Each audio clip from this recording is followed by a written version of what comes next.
얼마 전 교회에 필요한 장식품 몇 가지를 사려고 나갔다가 조금 놀랄 일이 하나 있었습니다. 진열된 상품들 가운데에는 메리 크리스마스라고 하는 말 대신 해피 홀리데이라고 하는 말이 쓰여진 것들이 너무나 많았기 때문입니다. 즉 기쁜 성탄이라고 하는 말 대신 행복한 휴일, 좋은 명절 보내세요. 그런 인사말로 바뀌기 시작한 겁니다. 이것이 그냥 그렇게 된 것이 아니죠. 미국과 유럽 등에서 논란이 되었던 소위 크리스마스 전쟁 혹은 크리스마스 논쟁이라고 했던 것이 있었습니다. 그것은 메리 크리스마스라고 하는 말 대신 이제는 해피 홀리데이라고 하는 인사말로 대체되어야 한다는 주장입니다. 실제로 미국의 한 대법관이 TV 공개석상에서 메리 크리스마스라고 말했다가 언론의 문매를 맞은 적이 있습니다. 메리 크리스마스라는 말 이제 쓰는 것 자제해야 된다는 겁니다. 왜 이것이 문제될까요? 그것은 바로 크리스마스라고 하는 단어의 의미 때문입니다.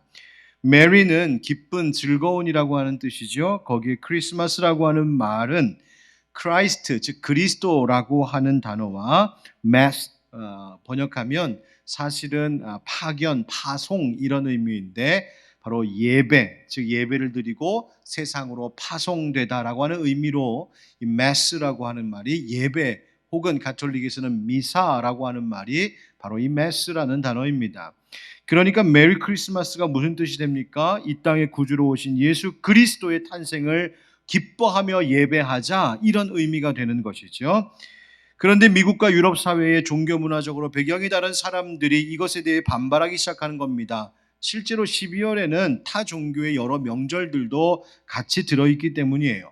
12월에는 유대교의 하누카 명절도 들어있고 매년 달라지지만 이슬람교 창시자 무하멧의 태어났다 하는 날도 있고 또 미국 흑인들의 축제인 크완자라고 하는 축제도 있어서 다문화 국가, 다문화 사회로 변화가는 이 세상 속에 이제 12월에는 그 12월에 있는 연휴를 통틀어서 메리 크리스마스라고 인사하지 말고 그냥 다 묶어서 우리 해피 홀리데이로 부르자, 그렇게 인사하자라는 주장이 시작된 겁니다. 그러니까 난 당신의 종교가 뭔지 모르니 또 당신의 종교와 상관없이 그냥 휴일 잘 보내, 명절 잘 보내세요, 그렇게 인사하면 그게 서로 좋지 않냐라는 겁니다. 그러다 보니 사람들의 반응에 민감한 백화점이나 쇼핑몰에서는 메리 크리스마스 대신 해피 홀리데이라고 하는 말을 점점 더 많이 쓰기 시작했고 미국에서는 이 문제가 정치적인 이슈가 되기도 했었죠. 기독교적 배경의 지지층을 갖고 있었던 보수 세력에서는 이 메리 크리스마스라는 말을 되찾아야 된다라고 하는 것을 앞세워 그 정치적 힘을 결집하기도 했었습니다. 반대쪽에서는 해피 홀리데이를 써야 된다라고, 그래서 모든 문화에 있는 사람들 다 존중해야 된다라고 말하기도 했었고요. 어떤 사람들은 뭐를 쓰든 무슨 상관이냐, 서로 존중하는 마음으로 편한 대로 쓰면 되지 말하기도 했습니다. 바로 그와 같은 영향이 오늘 우리 한국의 상업계에도 이미 미치기 시작한 것입니다. 여러분은 이 문제에 대해서 어떻게 생각하십니까?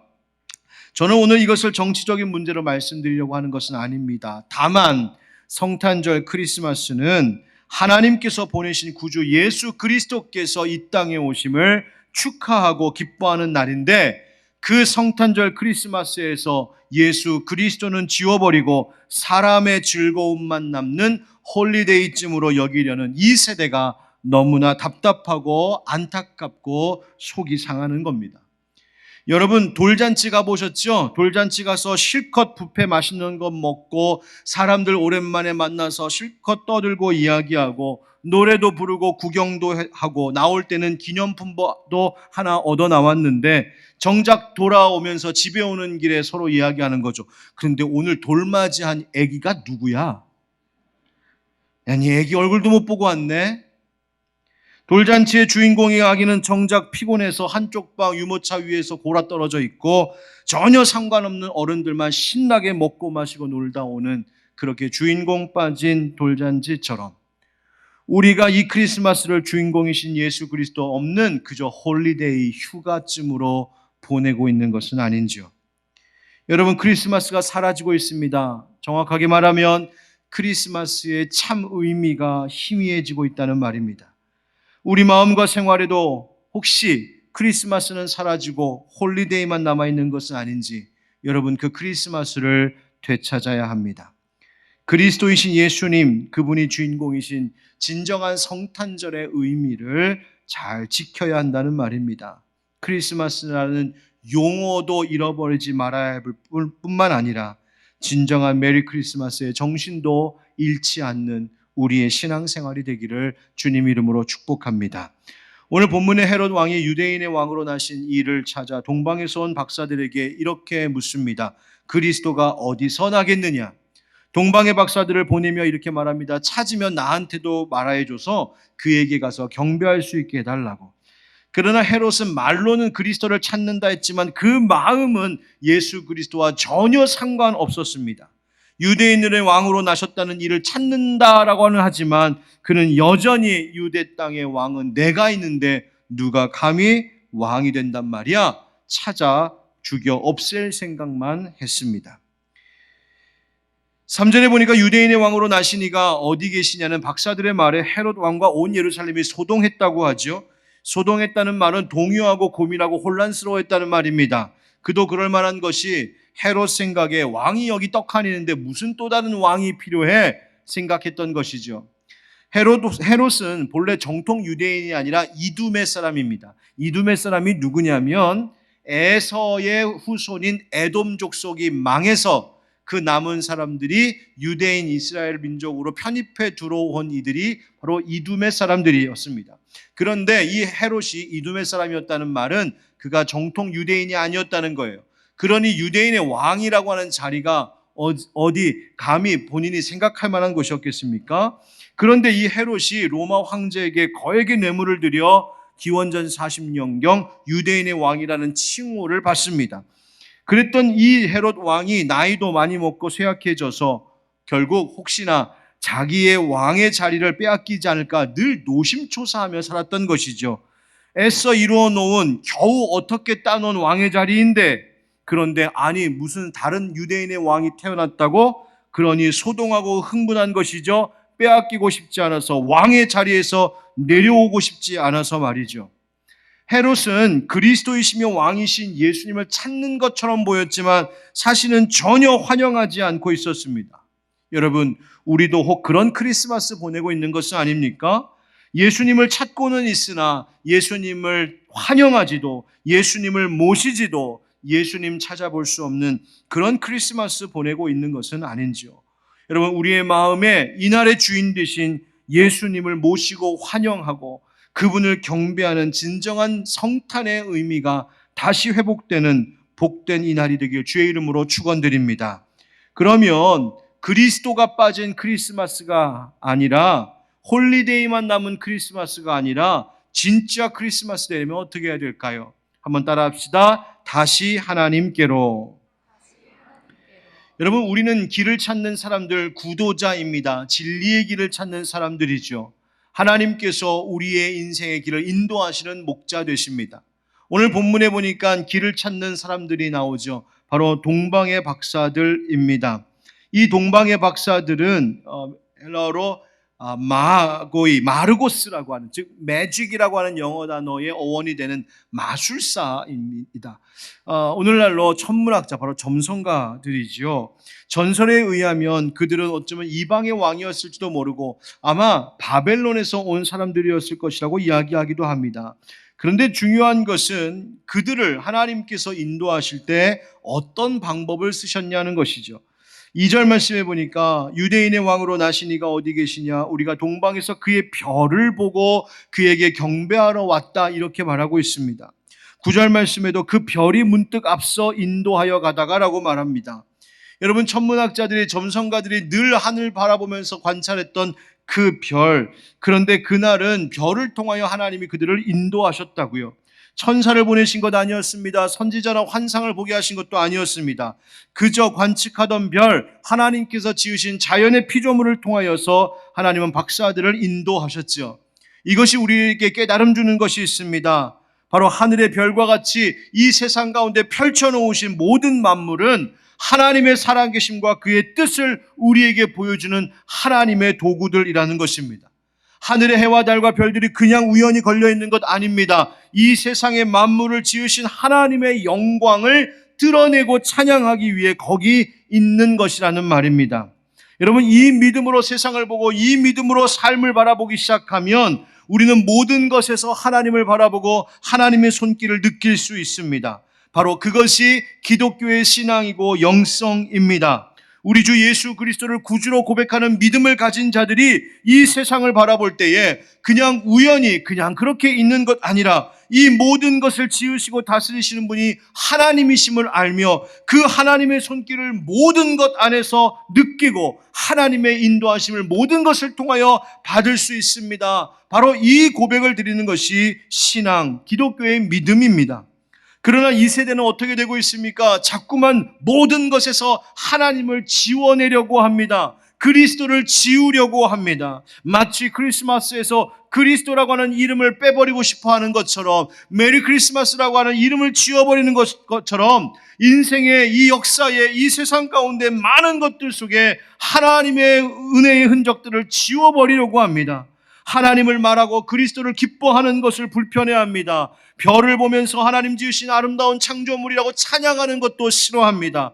하나님이 말씀을 통하여 나를 인도하시고 나는 이 땅의 모든 것들을 통하여 하나님의 인도함을 받는다라고 말하면 그것을 듣는 믿지 않는 사람들은 너 참 어리석다, 보이지도 않는 이가 너를 어떻게 인도하느냐고 비난하기도 합니다.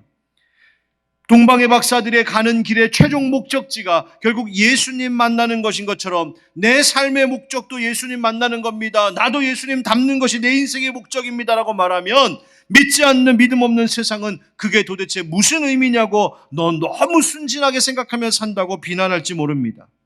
정말 그렇습니까? 아닙니다, 여러분. 성탄, 이 크리스마스를 되찾는다는 것은 삶의 모든 것 속에서 하나님이 함께 하심을, 하나님이 나를 인도하심을 깨닫고 보는 그 믿음을 갖는 것인 줄 믿습니다.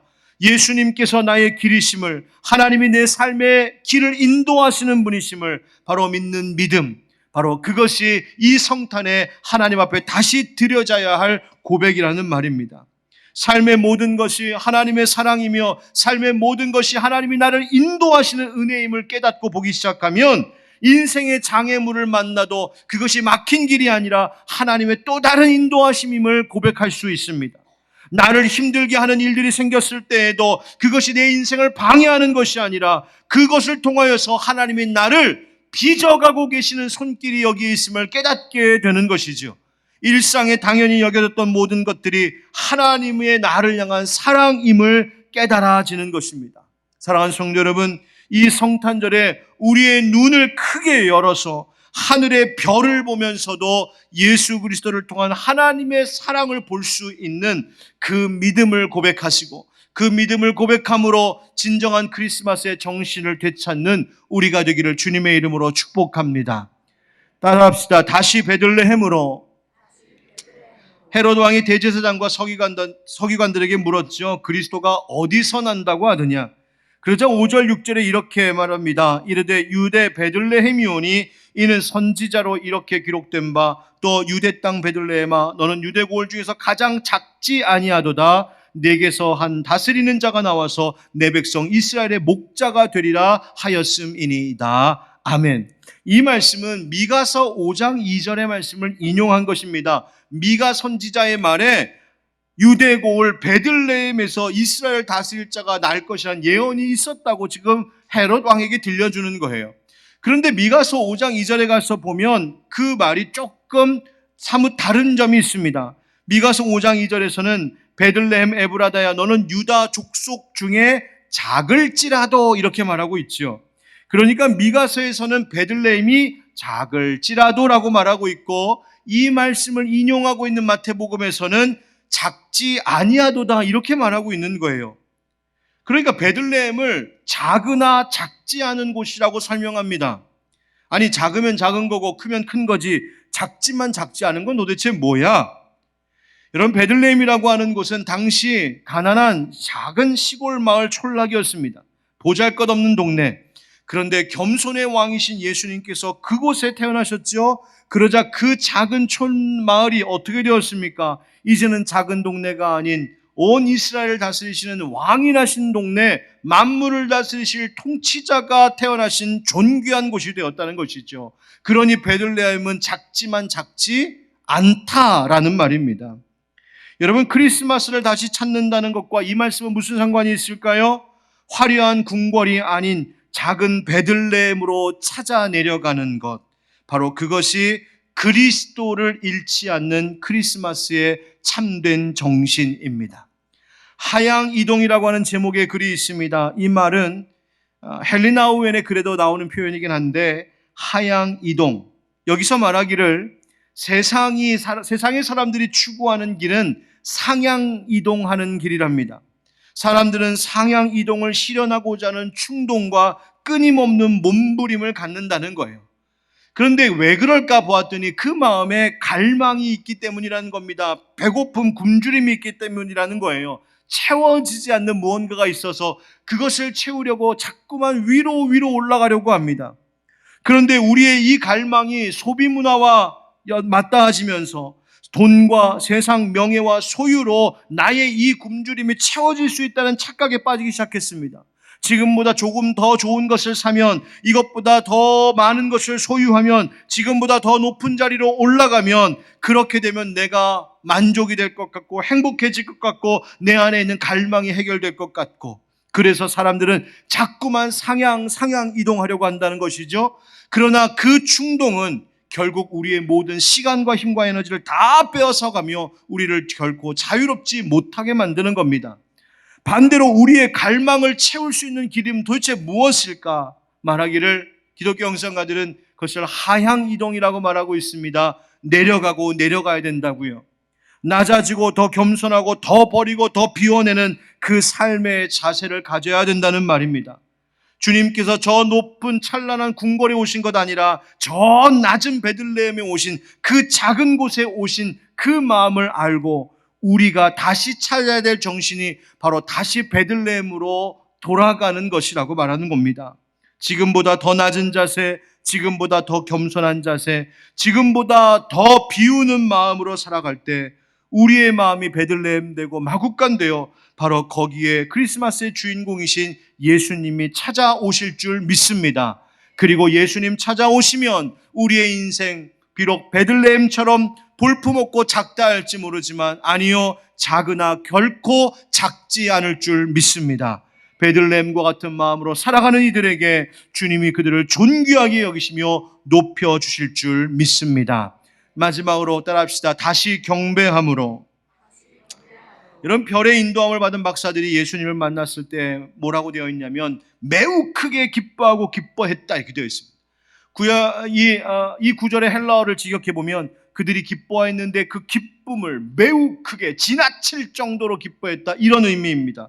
얼마나 기뻐했는지 여러분 기억하십시오. 하나님의 인도함을 받아 결국 만나게 되는 예수님, 그 예수님 만나면 진짜 큰 기쁨이 있는 줄 믿습니다. 여러분, 그런데 11절 말씀에 보니까 이렇게 되어 있습니다. 집에 들어가 아기와 그의 어머니 마리아가 함께 있는 것을 보고 엎드려 아기께 경배하고 보배압을 열어 황금과 유향과 모략을 예물로 드리니라. 아멘. 이 동방에서 온 박사들이 아기 예수를 만나 너무 기뻐했습니다. 그런데 좋다는 것으로 끝나지 않았습니다. 엎드려 경배했습니다. 그리고 보배압을 열어 예물을 드렸다고요. 예수님을 찾기는 했지만 헤롯과 동방 박사들은 달랐습니다. 찾는 이유가 달랐습니다. 헤롯은 그 예수를 찾아 없애려는 것이었고, 동방에서 온 박사들은 그 예수님을 찾아 경배하기 위함이었습니다. 이 경배하다라고 하는 말, 헬라어는 프로스키네오라고 하는 말인데, 이 말을 번역하면 사실 예배하다라는 뜻입니다. 여러분, 크리스마스는 예수님을 경배하는 날입니다. 크리스마스는 예수님을 예배하는 날입니다. 다시 말해, 크리스마스에 되찾아야 될 우리의 정신은 내 안에 예배하고 숭배했던 다른 모든 것들을 내려놓고 다시 오직 아기 예수님만 나는 경배합니다, 엎드려 숭배합니다, 예배합니다라고 하는 바로 그 정신을 찾는 겁니다. 여러분, 사람들은 저마다 다 경배하는 대상이 있습니다. 나는 목사님 경배하는 대상 없어요. 나는 종교가 없어요. 무교예요. 나는 나만 믿어요. 여러분, 그는 경배하는 자가 없는 것이 아니라 자기 자신을 경배하고 있는 것입니다. 세상에서 물질이면 되지, 돈이면 다 되는 거 아니야? 돈 경배하고 있는 겁니다. 여러분, 바로 그와 같이 우리 주님 외에 내가 경배하던 그 대상들을 찾아 그것을 내려놓고 비워버리고 다시 나를 위하여 이 땅에 오신 아기 예수님께 엎드려 경배하며 헌신하기를 결단하는 것, 바로 그것이 크리스마스입니다. 여러분 안에 진정한 경배의 마음을 드리고 있는 그 대상은 누구입니까? 참된 경배는 언제나 겸손과 헌신을 요구합니다. 박사들이 보배압을 열어 예물을 드렸듯이 나에 있는 최선의 것을 주 앞에 올려드리는 헌신이 필요합니다. 여러분, 오늘 우리 예수님을 위하여서 어떤 희생과 어떤 헌신으로 하나님께, 예수님께 경배하고 있습니까? 주님 앞에 엎드려 경배하는 백성들, 주님이 은혜로 보호해 주실 줄 믿습니다. 여러분, 12절 말씀 한번 같이 읽어보실까요? 12절입니다. 시작.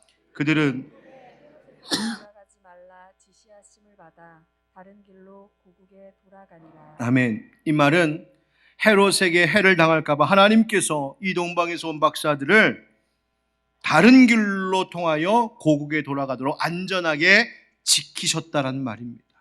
여러분, 내년 한 해도 매우 어려운 한 해가 될 것이라고 말하고 있습니다.